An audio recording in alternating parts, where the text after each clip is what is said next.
Despite the emotional, heartbreaking ending of Avengers Endgame, we feel like the Avengers won and saved the galaxy. But that's because we don't get to see what happens next. And the truth is, after Endgame, there is a crisis. Many people are about to die because of the Tony Stark famine. He forgot to consider the economics of Endgame.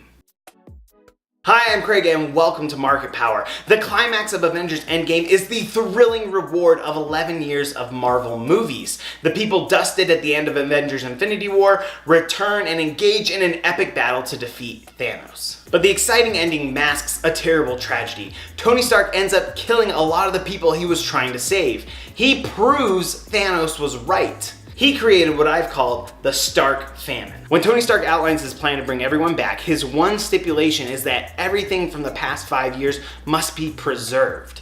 So when Hulk snaps, more than 3.5 billion people return to an Earth that spent 5 years thinking they were gone forever. Think of this like a dinner party. If you plan a party for 4 people, but only 2 show up, your social life suffers, but your guests don't. You definitely have enough food. But if you plan a party for 2 and 4 show up, suddenly you're in a crisis. There isn't enough food. At the end of the night, someone, if not everyone, is going home hungry. Now, one night of a food shortage isn't so bad, but after a few weeks, you're gonna start looking like Tony Stark on the Milano. During the 5 years everyone was gone, the market adjusted. Food demand wasn't as high because there weren't as many people around anymore, which of course was Thanos' goal. In 2023, food producers would not have made as much food as they had in 2018 because no one's going to buy that surplus food. And if no one buys it, then those are wasted resources. So instead, they cut production.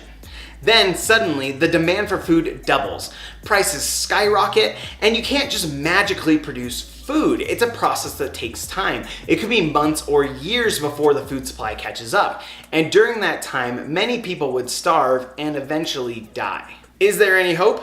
A sliver. It depends on what else came back with the snap. When interviewed by Burst Movies Death, Marvel Studios president Kevin Feige was asked about the extent of the snap. Specifically, the interviewer asked if the snap covered animals like horses and ants. Kevin Feige responded, yes, all life. That the snap affected animals is confirmed in Avengers Endgame because the first sign that everyone is back are birds that fly past the windows at Avengers HQ. Some people believe that Feige's comment, all life, includes plants too.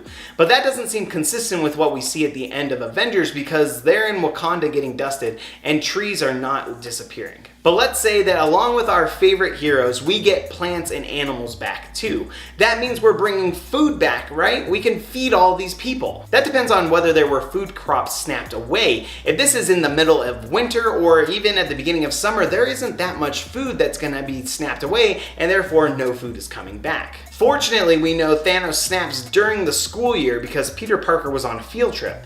And when we see Hawkeye, the leaves are missing from the trees in the foreground. So we have some justification for claiming Thanos snapped sometime in September or October. This is peak harvest time in the US for a lot of crops. So good news, we're getting food back. The next question is, how are these crops going to be harvested? You might say the people who return are going to be the ones who harvest them, but the people are the least of our worries. The number of people working in agriculture has been in decline over the last 100 years. Why? Because most of the work today is done by machines. Our concern isn't whether we have enough people to do the work, it's whether we have enough machines. Of course, the machines would have survived the snap, but would they have survived the next 5 years? During those 5 years, ships and scooters sat unused. Agricultural machinery has been rusting for 5 years. So even if we get enough crops returning, it's unlikely that we would even be able to harvest them. After Endgame, there are not enough fruits, vegetables, grains, or legumes to feed the returning population. In other words, vegans would be vegan. Tony Stark's plan created a famine, and the only hope to escape it is meat. Undoing the snap brought back not just people and plants, but animals too. So maybe there are enough cows to feed everyone. Which means the end of the movie has a subtle callback to the very first Iron Man. After a very long absence, what's the first thing that these people are going to eat? Hogan, drive. Cheeseburger first.